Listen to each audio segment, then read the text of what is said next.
नमस्कार आदाब। आज हम लोग डिस्कशन करेंगे काफी इंपॉर्टेंट टॉपिक के ऊपर। जैसा कि आप सभी को पता है, हम लोगों ने लास्ट टाइम आपका बिजनेस लॉ शुरू कर दिया था। काफी बुक्स में बिजनेस लॉ के अंदर पहला चैप्टर इंडियन कॉन्ट्रैक्ट एक्ट 1872 है और काफी किताबों के अंदर आपका 1972 है। तो काफी बच्चे कंफ्यूज थे कि सर 1872 है और 1972 है, तो क्या हमको सेपरेट सेपरेट स्टडी करना पड़ेगा?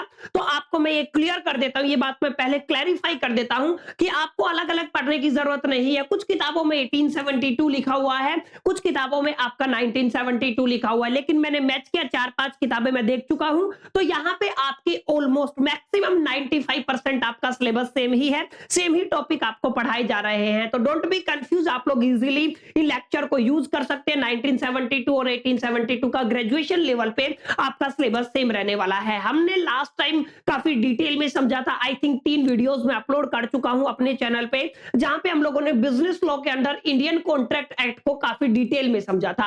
आज हम इसी के अंदर ये आपका चौथा लेक्चर रहने वाला है, जहां पे आज हम ऑफर और एक्सेप्टेंस के बारे में डिटेल में समझेंगे। हालांकि ये जो आपका चैप्टर है आपका 2 और 3 वीडियोस में कवर होगा, सो दैट कि आप लोग अच्छे से इस चीज को समझ पाए। आज मैं डिटेल में आपको समझाने वाला हूं ऑफर का क्या मतलब होता है और एक्सेप्टेंस का क्या मतलब होता है। जैसा कि आप सभी को पता है, इंडियन कॉन्ट्रैक्ट एक्ट हम लोगों ने पढ़ा था, तो अगर आप सभी को पता हो तो मैं थोड़ा डिटेल में आपको लेके चलूंगा। हम लोगों ने एक डेफिनेशन पढ़ी थी जो आपके कॉन्ट्रैक्ट से रिलेटेड थी। हम लोगों ने लास्ट टाइम देखा था कि what is the meaning of contract. हमने देखा था कि कॉन्ट्रैक्ट असल में आपका एक ऐसा एग्रीमेंट होता है जो एनफोर्सेबल बाय लॉ होता है। यही तो डेफिनेशन आप लोगों ने पढ़ी होगी, आपके टीचर्स ने, प्रोफेसर ने भी आपको यही पढ़ाया होगा कि आपका कॉन्ट्रैक्ट का मतलब क्या होता है। कोई भी एग्रीमेंट जिसको लॉ के थ्रू एनफोर्सेबल किया जा सके, उसको क्या बोलते हैं आप लोग? उसको बोलते हो आप लोग कॉन्ट्रैक्ट। यानी कि मैं देसी लैंग्वेज में कह सकता हूं, एक ऐसा एग्रीमेंट। क्लियर है? या क्या क्या दोगे आप लोग? एक ऐसा एग्रीमेंट प्लस में जिसको एनफोर्स किया जाए या फिर जो एनफोर्सेबल बाय लॉ हो। क्लियर है? तो आप लोग क्या लिख दोगे यहाँ पे? एक ऐसा एग्रीमेंट जो क्या है, एनफोर्सेबल बाय लॉ है, उसको क्या बोला था आप लोगों ने? कॉन्ट्रैक्ट बोला था। यही डेफिनेशन हम लोगों ने लास्ट टाइम स्टडी किया था। आज हम क्या समझने वाले हैं, देखिए अब यहाँ पे 2 नई चीजें आपको सामने दिख रही होंगी। एक एग्रीमेंट आ गया, एनफोर्सेबल लॉ, क्योंकि हम लोग बिजनेस लॉ की स्टडी कर रहे हैं तो डेफिनेटली लॉ वाली टर्म्स को ही इंट्रोड्यूस किया जाएगा। सॉरी। अब समझने वाली बात यह है कि यहाँ पे एग्रीमेंट का क्या मतलब था। अगर आप सभी को याद हो तो हम लोगों ने एग्रीमेंट का मतलब भी डिटेल में समझा था। एग्रीमेंट को हम लोगों ने देखा था कि एग्रीमेंट एक तरीके का प्रॉमिस होता है या फिर सेट ऑफ प्रॉमिस होता है, ठीक है, जो बेसिकली फॉर्म करता है एक तरीके से कंसिडरेशन बिटवीन द 2 पार्टीज। दो अलग अलग पार्टीज है, उन दोनों पार्टीज के बीच में जो भी प्रोमिसेस होते हैं या फिर सेट ऑफ प्रोमिसेस होते हैं, उनको क्या बोलते हो आप लोग? एग्रीमेंट बोलते हो। क्लियर है? तो इसको क्या बोलते हैं आप लोग? एग्रीमेंट। यानी कि इन शॉर्ट में अगर यहाँ पे आपको एग्रीमेंट को भी डिफाइन कर दूं तो कोई ज्यादा आपको प्रॉब्लम नहीं आएगी आगे जाके। एग्रीमेंट का मतलब होता है, आप लोग कह सकते हो एग्रीमेंट मींस, आप लोग के सिंपल लैंग्वेज में लिखोगे तो एग्रीमेंट मींस आपके प्रॉमिस। क्लियर है? तो कोई भी एक सिंगल इंडिविजुअल प्रॉमिस हो सकता है और आप लोग क्या कह सकते हो? Set of promises. ध्यान से समझना मेरी बात को, जो मैं आपको समझाने की कोशिश कर रहा हूं। क्लियर है? तो यहाँ पे एग्रीमेंट के अंदर या तो प्रॉमिस होगा या फिर आपका सेट ऑफ प्रॉमिस, ठीक है। डेट फॉर्म्ड यानी कि ये क्या करता है? जो फॉर्म करता है, ठीक है। डेट फॉर्मिंग यानी कि जो क्या करता है? फॉर्मिंग करता है, फॉर्मिंग द कंसीडरेशन। मैं बहुत आसान से लैंग्वेज में आपको समझा रहा हूं। क्या फॉर्म करता है? वो कंसीडरेशन, ठीक है, बिटवीन द पार्टीज, ठीक है। जो भी पार्टीज हैं आपकी, उन पार्टीज के बीच में जो भी कंसीडरेशन फॉर्म किया जाता है प्रोमिसेस और सेट ऑफ प्रोमिसेस के थ्रू, माय डियर फ्रेंड्स, उसको क्या बोला जाता है? एग्रीमेंट बोला जाता है। तो इतना तो बहरहाल हम लोग ये चीजें पहले भी पढ़ चुके हैं, थोड़ा थोड़ा मैं आपको रिवाइज कराता चल रहा हूं। अब ये क्यों पढ़ा रहा हूं? क्योंकि आप लोग थोड़ा डिटेल में जाएंगे। देखिए मैं घुमा फिरा के आपको बिल्कुल जीरो पे लेके चलूंगा। हमने देखा कॉन्ट्रैक्ट में एक नई टर्म आई, एग्रीमेंट। एग्रीमेंट को मैंने आपको टीच किया। एग्रीमेंट के अंदर एक और नई टर्म आई है, अगर आप लोग ध्यान से देखोगे तो कौन सी है वो नई टर्म? आप लोग साफ साफ देख पा रहे होगे, ये वाली नई टर्म है आपकी प्रॉमिस, ठीक है। अब यहाँ पे मैं आपको समझाऊंगा प्रॉमिस का क्या मतलब होता है। देखिए प्रोमिस का क्या मतलब होता है, अगर आप लोग ध्यान से देखोगे तो प्रोमिस का क्या मतलब होता है? ये एक नई टर्म आई है। प्रोमिस का मतलब होता है, आप लोग समझ सकते हो, एक ऐसा प्रपोजल जिसको एक्सेप्ट किया जा गया हो, ठीक है। यानी कि accepted proposal is known as the promise. उसको क्या बोलते हो आप लोग? उसको बोलते हो आप लोग बेसिकली प्रॉमिस। तो यहाँ पे हम लोग क्या समझने वाले हैं? हम लोग समझने वाले हैं एक्सेप्टेड प्रपोजल। जो भी आपका एक्सेप्टेड प्रपोजल होता है ना, प्रपोजल क्लियर है, उसको क्या बोलते हैं आप लोग? Basically promise. I think proposal की स्पेलिंग में थोड़ा मिस्टेक है, PROPSL प्रपोजल होता है, एक बार चेक कर लेना, ठीक है? इसके लिए हो सकता है मिस्टेक भी हो। तो यहाँ पे क्या रहने वाला है? Accepted proposal is known as, उसको क्या बोलते हो आप लोग? प्रॉमिस बोलते हो। इन शॉर्ट में आप लोग ध्यान से देखोगे तो आपकी कहानी है ना, कहानी कहां पे आके रुक गई है? आपके प्रपोजल के ऊपर आके रुक गई है। क्लियर है? अब मैंने प्रपोजल क्यों स्टडी किया या फिर आपको यहाँ पे क्यों पढ़ाया? क्योंकि हमारा जो आपका टॉपिक ही है वो है आपका ऑफर और ऑफर का एक्सेप्टेंस। हमें क्या पढ़ना है? ऑफर को स्टडी करना है और ऑफर के साथ एक्सेप्टेंस को स्टडी करना है। तो यहीं से पूरी कहानी शुरू होती है। ये वही प्रपोजल है जिसको आप लोग ऑफर के नाम से भी जानते हो। क्लियर है? तो यानी कि जो आपका प्रपोजल है, ठीक है, जिसको आप लोग क्या बोलते हो? प्रपोजल, ठीक है, और उसी को किसके नाम से भी जाना जाता है? यानी कि आपके ऑफर के नाम से भी जाना जाता है। तो इन शॉर्ट जब आप लोग कॉन्ट्रैक्ट की बात करते हो ना, तो कॉन्ट्रैक्ट के अंदर सबसे फाउंडेशनल जो चीज होती है वो क्या होता है? ऑफर। ऑफर अगर एक्सेप्टेड है तो क्या बनता है? एग्रीमेंट। और एग्रीमेंट अगर एनफोर्सेबल है तो क्या बनता है माय डियर फ्रेंड्स? आपका कॉन्ट्रैक्ट बनता है। क्लियर? तो ये काफी डिटेल में मैंने आपको समझा दिया। कॉन्ट्रैक्ट एक ऐसा एग्रीमेंट होता है जो एनफोर्सेबल बाय लॉ होता है। क्लियर? एग्रीमेंट ऐसे प्रॉमिस होते हैं या फिर सेट ऑफ द प्रोमिसेस होते हैं जो फॉर्म करते हैं consideration between the two parties. अब यहाँ पे दो पार्टीज का होना जरूरी है, मैं आगे आपको इसके बारे में भी डिटेल में समझाने वाला हूं। क्लियर है? यहाँ पे एक नया टर्म आया, प्रॉमिस। प्रॉमिस का मतलब क्या होता है? जो भी प्रपोजल एक्सेप्ट किया जाए, एक्सेप्टेड प्रपोजल को माय डियर फ्रेंड्स आप लोग क्या बोलते हो? उसको बोलते हो आप लोग बेसिकली प्रॉमिस। क्लियर है? और यहाँ पे जो प्रपोजल है उसी को ऑफर भी बोला जाता है। क्लियर है? तो ऑफर और प्रपोजल दोनों क्या होते हैं? सेम चीजें होती हैं। अब यही आपके तीसरी यूनिट का नाम है, चैप्टर का नाम है कि ऑफर एंड एक्सेप्टेंस के बारे में हम लोग बात करेंगे। अगर इसी ऑफर को एक्सेप्ट किया जाएगा तभी तो ये प्रॉमिस बनेगा, और प्रॉमिस अगर आपका कंसिडरेशन में आता है तो एग्रीमेंट बनता है। ठीक है? तो यहीं से आपकी फाउंडेशन की शुरुआत होती है। तो पूरे के पूरे कॉन्ट्रैक्ट एक्ट में जब भी आप लोग माय डियर फ्रेंड्स आप लोग कॉन्ट्रैक्ट एक्ट पढ़ोगे तो कॉन्ट्रैक्ट एक्ट के अंदर आपको कॉन्ट्रैक्ट तो पढ़ना पड़ेगा, फिर एग्रीमेंट पढ़ना पड़ेगा, और फिर क्या पढ़ना पड़ेगा? प्रॉमिस पढ़ना पड़ेगा।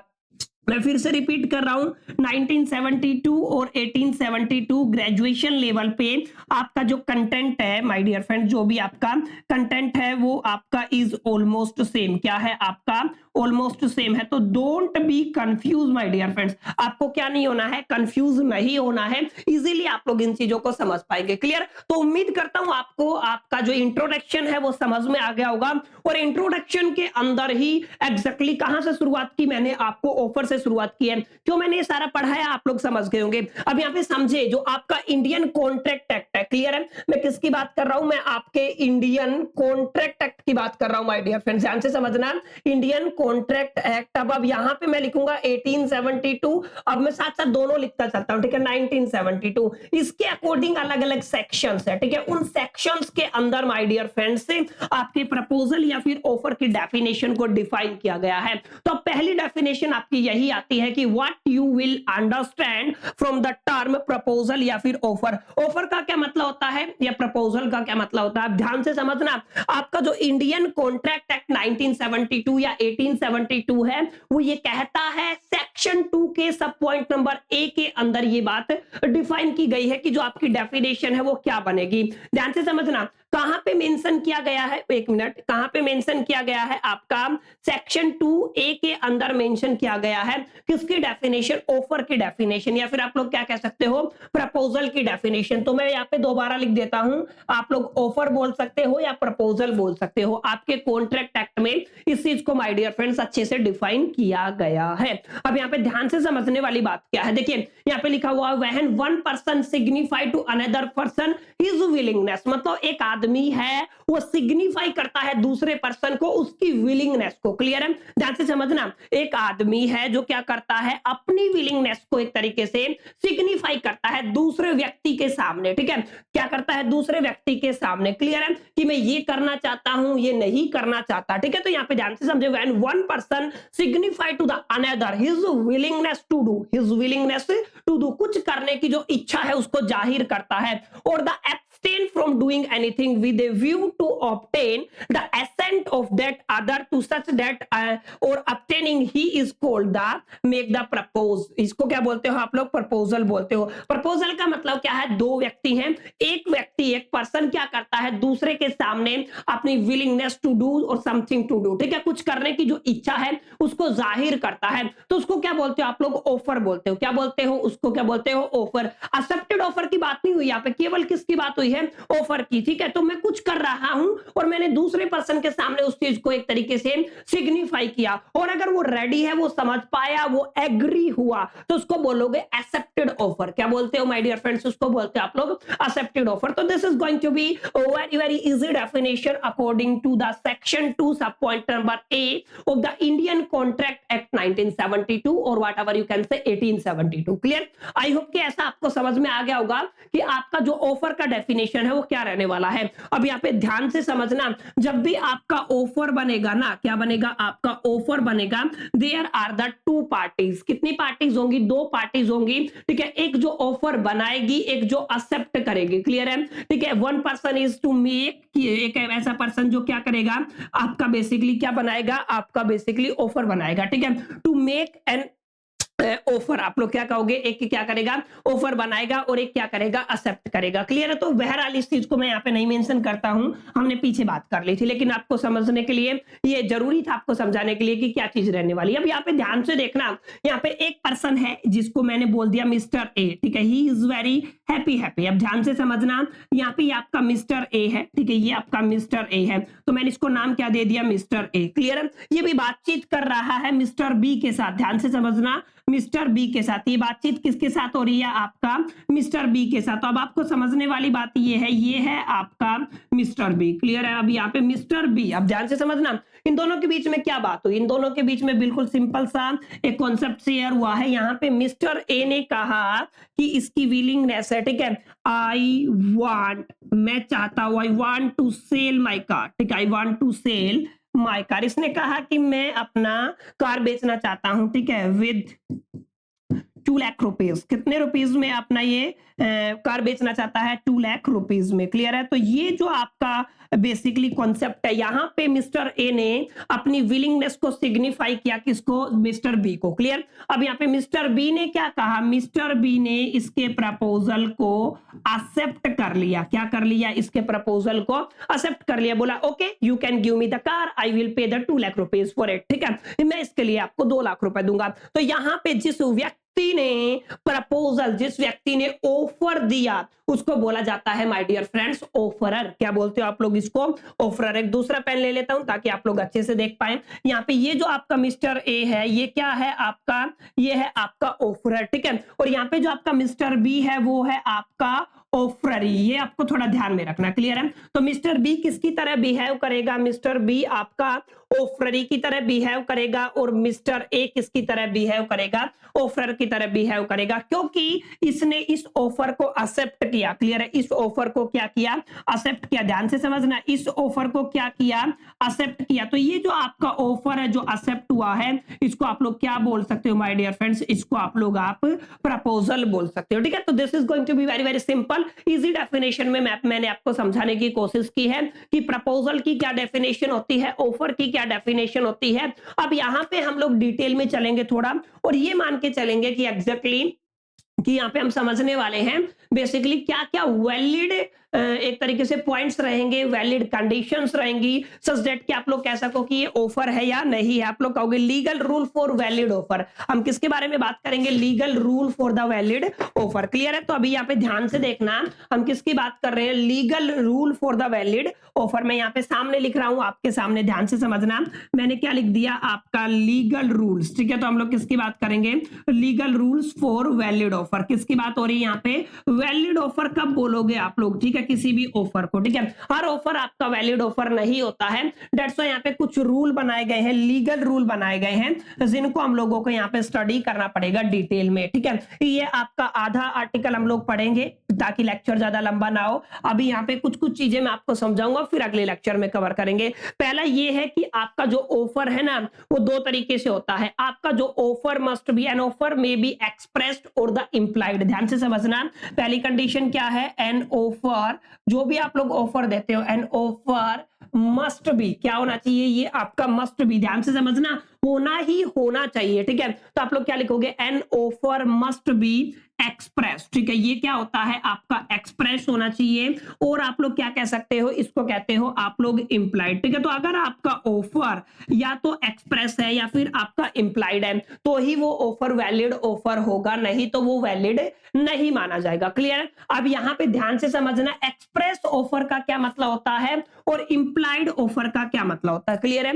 यहाँ पे दो चीजें मैं आपको बता रहा हूं, एक्सप्रेस ऑफर का क्या मतलब होता है और इंप्लाइड ऑफर का क्या मतलब होता है। एक्सप्रेस ऑफर का मतलब है जिसको आप लोगों ने बोल के, लिख के, या फिर स्पोकन में, जैसे आप लोगों ने कहा बोल के, ठीक है कि नहीं, रिटर्न में आप लोगों ने कहा, ठीक है कि नहीं। तो इस तरीके के जो आपके बेसिकली एक्सप्रेशन बनते हैं या फिर इस तरीके के जो ऑफर बनते हैं, उनको क्या कहते हो आप लोग, बेसिकली उसको कहते हो आप लोग बेसिकली क्या, एक्सप्रेस ऑफर। क्लियर है। यानी कि एक ऐसा ऑफर जो बेसिकली या तो आपका रिटर्न में हो, ध्यान से समझ लो मेरी बात को, किस में हो, रिटर्न में हो या स्पोकन में हो, ठीक है, किस में हो, स्पोकन में हो या फिर वो किस में हो, आपका वर्ड्स में। क्लियर है। तो उस ऑफर को क्या बोला जाएगा, उसको बोला जाएगा एक्सप्रेस ऑफर, ठीक है। An offer in the terms of return, spoken और the words is called the, उसको क्या बोलते हैं माय डियर फ्रेंड्स, उसको बोलते हैं आप लोग एक्सप्रेस ऑफर। अब बात हुई किसकी, इंप्लाइड ऑफर की। अब आपको इंप्लाइड ऑफर का मतलब होता है, implied offer is that offer which inferred from the conduct of the body, ठीक है।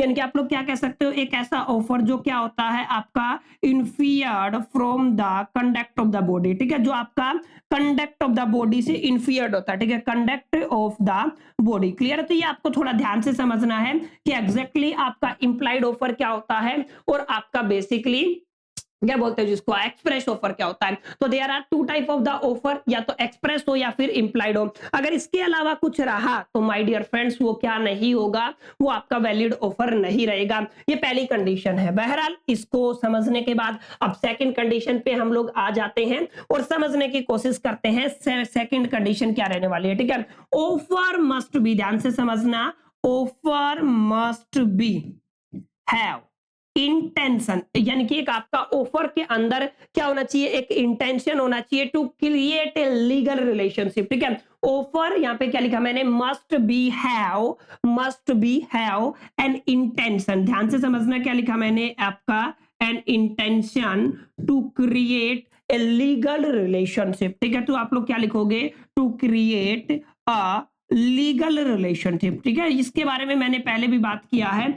अगर आपके ऑफर के अंदर लीगल रिलेशनशिप का इंटेंशन है तो ही माय डियर फ्रेंड्स आपका क्या रहेगा, वो ऑफर वैलिड रहेगा। क्लियर है। नहीं तो वो आपका ऑफर क्या नहीं रहेगा, वैलिड नहीं रहेगा। क्लियर। अब यहाँ पे आपका, अगर आप सभी को याद हो तो मैंने जब आपका ये चैप्टर शुरू किया था तो बड़ा ही फेमस केस मैंने आपको कराया था मिस्टर एंड मिसेस बेलफेयर का। अगर आप सभी को याद हो तो एक बार मैं रिवाइज करा देता हूं, ठीक है, आप लोगों को, ताकि थोड़ा ध्यान आ जाए, ठीक है ना। आपका मैंने बताया था आपका मिस्टर एंड मिसेस बेलफर, ठीक है। तो बेलफर वर्सेस बेलफर का केस था, अगर आपको याद हो तो, ठीक है, जो इस पॉइंट को सिग्निफाई करता है, ठीक है। अच्छा, ये पहला केस था, ये कब हुआ था, आई थिंक 1919 का केस था। अगर आप सभी को याद हो तो एक बार देख लेना, 1919 में welfare versus the welfare, mister and Mrs welfare. अब आपको थोड़ा ध्यान में हो तो मैं बता देता हूं, ये आपका मिस्टर बेलफेयर। क्लियर है। मैं थोड़ा सा इसकी भूमिका बता देता हूं ताकि जिन्होंने पिछला लेक्चर नहीं देखा है वो भी समझ पाए। ये मिस्टर बेलफेयर है और ये क्या है, आपकी मिसेस बेलफेयर है, ठीक है। अब मिस्टर बेलफेयर है वो बेसिकली बिलोंग करते हैं सीलोन से, ठीक है। सीलोन श्रीलंका में एक जगह है जहां पे ये आपकी जॉब करते हैं। क्लियर है। इनका वैकेशन टाइम चल रहा था तो मिस्टर एंड मिसेस ने दोनों ने डिसाइड किया कि we are went to England. कहां पे जा रहे हैं हम लोग, हम इंग्लैंड जा रहे हैं। इंग्लैंड में किस लिए, अपनी छुट्टियों को व्यतीत करने के लिए, ठीक है। अच्छे से इनका हॉलीडे हो गया, लेकिन जब इनको वापस आना था तो मिस्टर जो बी थी या फिर जो आपकी मिसेस बेलफेयर थी, उनको एक सीरियस डिजीज हो गई, जिनकी वजह से इनके डॉक्टर ने इनको सजेस्ट किया कि आप लोग यहीं पे इंग्लैंड में रहिए। अगर आप लोग श्रीलंका में जाएंगे तो आपकी डिजीज के लिए वहां का एटमॉस्फेयर अच्छा नहीं रहेगा और डेफिनेटली आपकी डेथ भी हो सकती है, व्हाट आर द सर्कमस्टांसेस। लेकिन उन्होंने उसको इंडिया में रहने के लिए एक तरीके से ऑफर किया। तो अब इसकी मजबूरी थी, क्योंकि इसको तो कहां पे रहना था, इंग्लैंड में रहना था। अच्छा, मिस्टर वेलफेयर की भी मजबूरी थी कि उनको कहां पे जाना था, सीलोन में जाना था, क्योंकि उनकी जॉब थी, ठीक है, वरना उनकी जॉब चली जाती। तो यहां पे एक ओरली इनके बीच में एग्रीमेंट हुआ, ओरली एक बात हुई कि आप लोग जब तक आपकी बीमारी सही नहीं होती, मिसेस वेलफेयर को बोला गया कि आप यहीं पे रहिए, ठीक है, मैं आपको मेंटेनेंस के लिए, ठीक है, मैं आपको सर्वाइवल के लिए एक अमाउंट दूंगा, ठीक है। कुछ कुछ में आपका ये आपका 30 दिखाया हुआ है, कुछ कुछ में अलग अलग अमाउंट है, ठीक है, एक अमाउंट डिसाइड हुआ, क्लियर। कुछ टाइम तक जैसा कि आप सभी को पता है ये पेमेंट किया गया, लेकिन कुछ टाइम के बाद मिस्टर वेलफेयर का मिसेस वेलफेयर में इंटरेस्ट नहीं रहा, तो उन्होंने ये अमाउंट देना बंद कर दिया। अब मिसेस वेलफेयर ने इसके अगेंस्ट केस कर दिया कोर्ट में, और कोर्ट ने इस केस को ये कह के खारिज किया कि जब आप दोनों के बीच में ये डिसाइड हुआ था कि इतना इतना अमाउंट आपको दिया जाएगा, तो वहां पे कोई भी intention to create the legal relationship नहीं था। दैट्स व्हाई कोर्ट ने इनके केस को खारिज कर दिया और मिसेस वेलफेयर केस हार गई। तो ये one of the popular case है, मैंने आपको डिटेल में भी समझाया हुआ, अगर वो वीडियो आपने नहीं देखा है तो डेफिनेटली प्लेलिस्ट में जाकर देखिएगा। तो यहाँ पे अगर आपसे पूछा जाए ये सेकंड कंडीशन को सिग्निफाई करने वाला केस क्या है, बेल्फर वर्सेस बेल्फर का केस है 1919 का, इंडियन कॉन्ट्रैक्ट एक्ट के अकॉर्डिंग ये पहला केस भी माना जाता है, ठीक है। तो this is going to be very very important. तो यहाँ पे माय डियर फ्रेंड्स आज हमने डिटेल में समझा, क्या क्या समझा हमने, समझा एग्रीमेंट को एक बार रिवाइज किया, ठीक है, कॉन्ट्रैक्ट को रिवाइज किया, प्रॉमिस का क्या मतलब होता है, उसके बाद हमने प्रपोजल और ऑफर को समझा, उसकी डेफिनेशन को समझा, ठीक है, ऑफरर का मतलब समझा और ऑफररी का क्या मतलब होता है इसको भी समझा, क्लियर है। और हमने देखा कि आपका बेसिकली आपके दो तरीके के ऑफर होते हैं, इंप्लाइड और एक्सप्रेशन का क्या मतलब होता है, और यहाँ पे mister welfare and Mrs welfare का केस जो काफी इंपॉर्टेंट केस है इसको डिस्कस किया। उम्मीद करता हूँ वीडियो अच्छा लगा होगा, अच्छा लगा तो लाइक कीजिए, फ्रेंड के साथ शेयर कीजिए, फर्स्ट टाइम है तो चैनल को सब्सक्राइब कर लीजिए। चलिए मिलते नेक्स्ट पार्ट में, जब तक के लिए all the best, keep learning.